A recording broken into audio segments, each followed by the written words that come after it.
আসসালামু আলাইকুম গাইস, আজকে মালদ্বীপ দ্বীপ পুশি আইল্যান্ড থেকে আপনাদেরকে স্বাগত।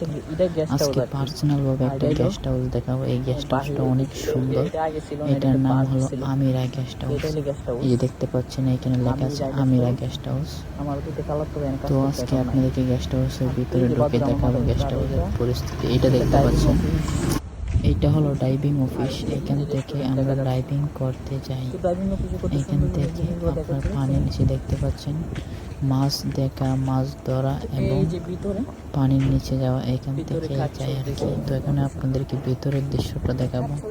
এটা আসলে অসাধারণ একটা দৃশ্য, অনেক সুন্দর। তো এটা একটা আপনার রেস্টুরেন্টের মতো এদিকে সাজিয়ে রেখেছে আর কি। ভিতরে আছে আমার এক বড় ভাই এখানে থাকে, ওনাকে নিয়ে আসলাম। উনি এইখানে সেই, তো সে বলতেছে কোনো সমস্যা নাই, ভিডিও করো। তো আমি ভিডিও করতে লাগলাম। এখানে আরও অনেক নতুন নতুন লোক এসেছে, তারা এখানে কাজ করে। তো আমি এখানে আসলে অনেক পুরান, আমাকে সবাই চিনে। তো এখন আমরা ভিতরে যাব, দেখবো ভিতরের পরিস্থিতি। তার আগে চলুন আমরা এটা একটু দেখে নিই। এটা একটা গেস্ট হাউস। এখানে প্রায় 10টা রুম আছে। পিছনে হলো ওনার মাজনের বাড়ি, ওনার নামে গেস্ট হাউসের নাম। তো এটা হলো আপনার বাহির সাইড রেস্টুরেন্ট আর কি। তো আর সামনে দেখতে পাচ্ছেন এটা হলো কফি শপ। এখান থেকে আপনার জুস কফিগুলো বানায় আর খানা সব ভিতরে বানায়, খানার আইটেমগুলো। তো এই জায়গাতে দেখতে পাচ্ছেন এখন বর্তমানে সিজন নাই, এই জন্যে আপনার গেস্টও অনেক কম। তো ভিতরে আছে কিছু গেস্টও, তো এখানে আপাতত আসলো না আর কি। এখানে 8টা বাজে, রাত্রে 8টা। তো এই টাইমে একটু কমই, আর বর্তমানে সিজন কম, তাই বর্তমানে গেস্টও কম। এই জন্য এখানে গেস্টও না নাহলে এখানে ভরপুর গেস্টও থাকে, ঠিক আছে।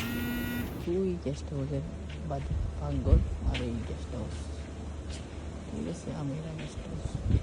তো যিনি সেই তিনি আমাকে বলতেছে চলো আমরা কফি খাই। তো উনি একটা কফি নিল, আমি একটা কফি নিলাম, মেল কফি।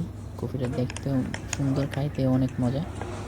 তো কফিটা একটু লাড়াচাড়া করলাম, তারপরে কফিটা খাইলাম। আসলে কফিটা অনেক ভালো লেগেছে। আপনারা মালদ্বীপ আসলে কফিটা টেস্ট করতে পারেন, হয়তো বা দেশেও কফিটা পাবেন, কোনো সমস্যা নেই, দেশেও পাওয়া যাবে মিল কফি। তো দেখতে পাচ্ছেন এখানে কাউন্টার, এখানে অফিসের মতো হালকা পাতলা করে সাজানো আছে। তো এটা একটা রেস্টুরেন্ট বাহির সাইড আর কি, যেটা বার বলা হয়। এখান থেকে আপনার পার্টির আয়োজনগুলো করা হয়। তো ভিতরে আপনার খানা দানার আইটেম করা হয়।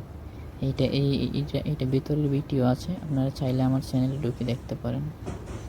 তো এখন আমি চলে যাব, অনেক টাইম হয়েছে, ভাবলাম আপনাদেরকে গেস্ট হাউসটা পুরোটা গেস্ট হাউসটাতে কিন্তু ইটালিয়ান লোকও কাজ করে। আমি আপনাদেরকে অনেকবার এইটার কথা বলেছি। ভালো থাকবেন।